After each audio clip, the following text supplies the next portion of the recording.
শুনিয়ে নাও, ভালো করে শুনিয়ে নাও।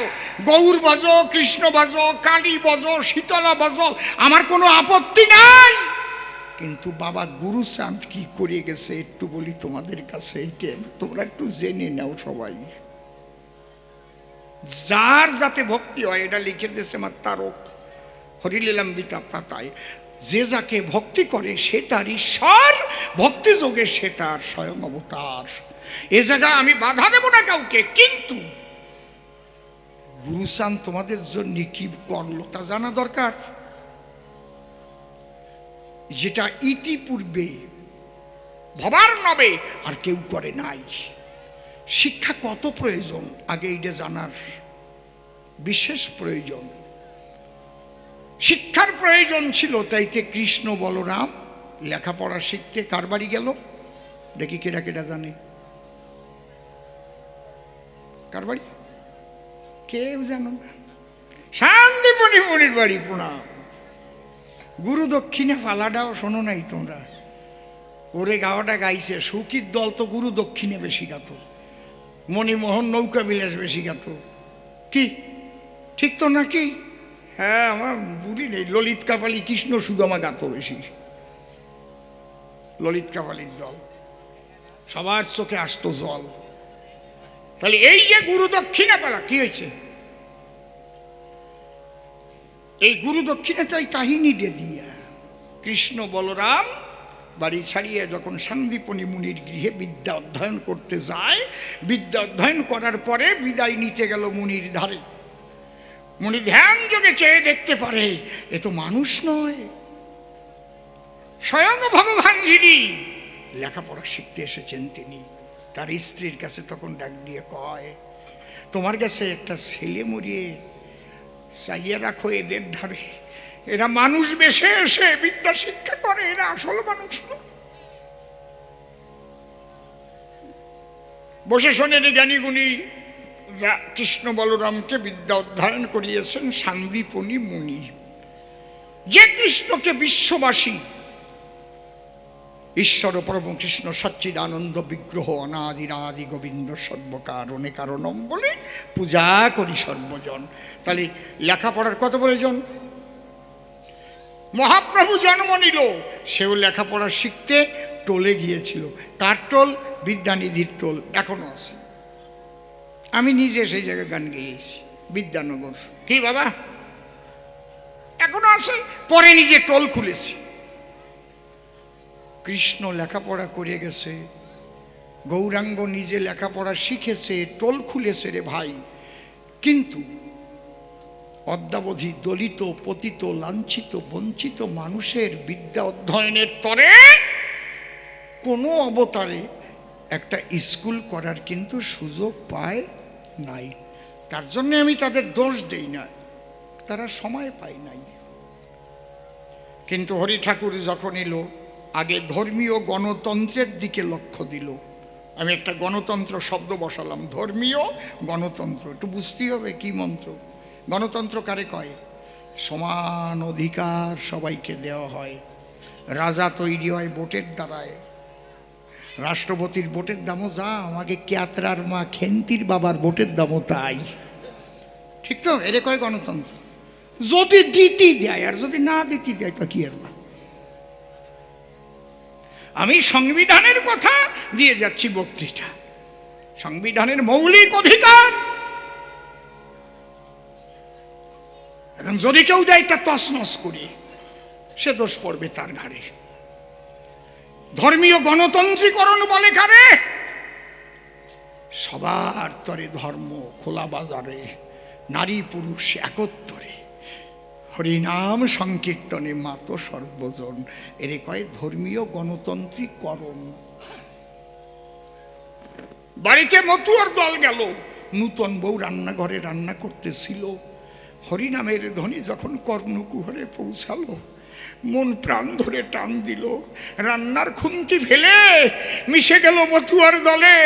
বাহু তুলে বল হরি বল, হরি বলে নববধূ নৃত্য করতেছিল। এমন হয় না?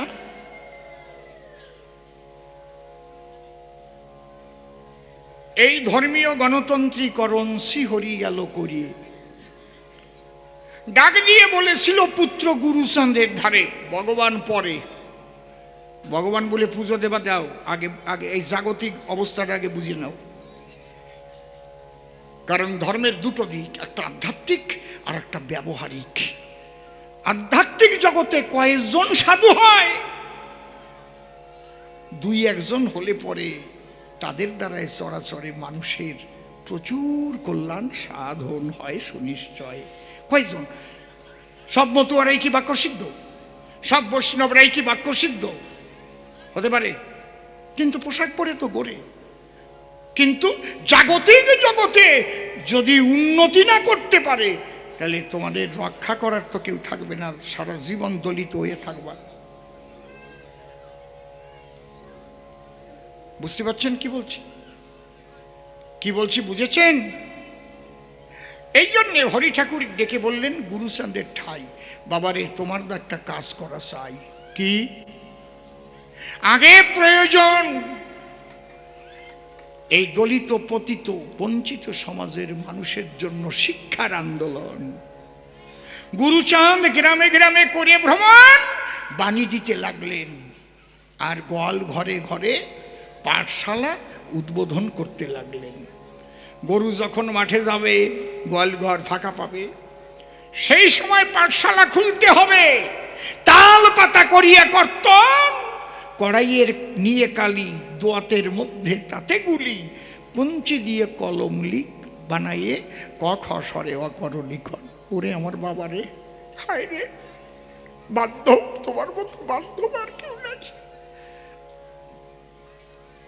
এই পতিতের উদ্ধারের তরে তুমি বাণী দিলে ঘরে ঘরে, যদিও তোরা করিস ভিক্ষা, ছেলে মেয়ে দিস শিক্ষা। মরে কিংবা বাঁচি আমি তাতে ক্ষতি নাই, গ্রামে গ্রামে পাঠশালা গড়ে যেতে চাই। শিক্ষা সংহতি সংগ্রাম চেতনা, দলিতের মুক্তি নাই এই তিন বিনা। অন্ধের যেমন আয়না দেখে হয় না আনন্দ, অক্ষর জ্ঞান না থাকলে জীবে চোখ থাকতে অন্ধ। ঘুরে ঘুরে এই বাণী করিলেন প্রচার, গুরুচাঁদ দিলেন সর্বাগ্রে শিক্ষার অধিকার। শুধু লেখাপড়ার শিখাইয়ে মাস্টারি করে শাস্ত্র অনুসারে যদি তিনি বাবার সম্মান পান, আপনারা যত জ্ঞানী জনা করবেন একটু বিবেচনা। সমাজের 85% মানুষের জন্য যিনি শিক্ষার আন্দোলন করে শিক্ষার অধিকার দান করে, সে কেন বাবার সম্মান পাবে না? তারে বাবা বললে অন্যায়, তার নামে একখানা গ্রন্থ লিখলে অন্যায়। আমি ভাবলাম মনে মনে, এটা তো থেকে যাবে গোপনে। যাদের হাতে কাগজ কলম তারা তো করবে না লিখন। অন্তরে আমার আছে ভাবো, আমি আমার বাবার সম্পর্কে একখানা গ্রন্থ লিখে যাব, তার নাম গুরুচাঁদ চরিত নির্ণয় করিলাম তখন। এখন যারা নবযুবক তারা তো জানে না আমার গুরুচাঁদের এই আন্দোলনের ধারা। মহানন্দ হালদারের গুরুচাঁদ চরিত করলে অধ্যয়ন, কিংবা বিচরণ পাগল যিনি হরিগুরুচাঁদ চরিত্র সুধা লিখে গেছেন তিনি, তাই পড়ে তো আমরা জানি গুরুচাঁদের কি ছিল করোনার কারণ। নয়তো কেউ জানতে পারতাম। মহাপ্রভু এসে কি কি কর্ম করিয়ে গেল কিভাবে আমরা জানি বলুন তো সবার তলো? কৃষ্ণদাস কবিরাজ গ্রন্থ লিখেছিল, তে কারণে এ বিশ্বভুবনে মহাপ্রভুর চরিত্র প্রকাশিত হলো। তাই তো নাকি? বসে শোনেন জ্ঞানীজন, যদি না লেখা হতো রামায়ণ, তাহলে রামলীলা কি আমরা জানতে পারতাম কোনজন? কৃষ্ণলীলা যদি না লেখা নাহি হতো, আমার কাছে বলুন দেখি, কৃষ্ণ চরিত কেউ জানতে পারতো নাকি? এইরকম হারায় গেছে কত। দ্বাদশ পাগল কি কি করে গেছে, কয়জন তা লিখে রাখিছে। তাই গুরুচাঁদকে জানাবার তরে আমি কলম ধরে গুরুচাঁদ চরিত করেছি লিখন। সে বাবা হতে পারে কিনা আপনারা করুন ধারণা, আছেন যারা বুদ্ধিজীবীগণ। আপনাদের কাছে আমি বিচারের ভার করিলাম অর্পণ। কি বাবা জবাব হইছে নাকি? হইছে তো? এর চাইতে ভালো করে আমি পারবো না।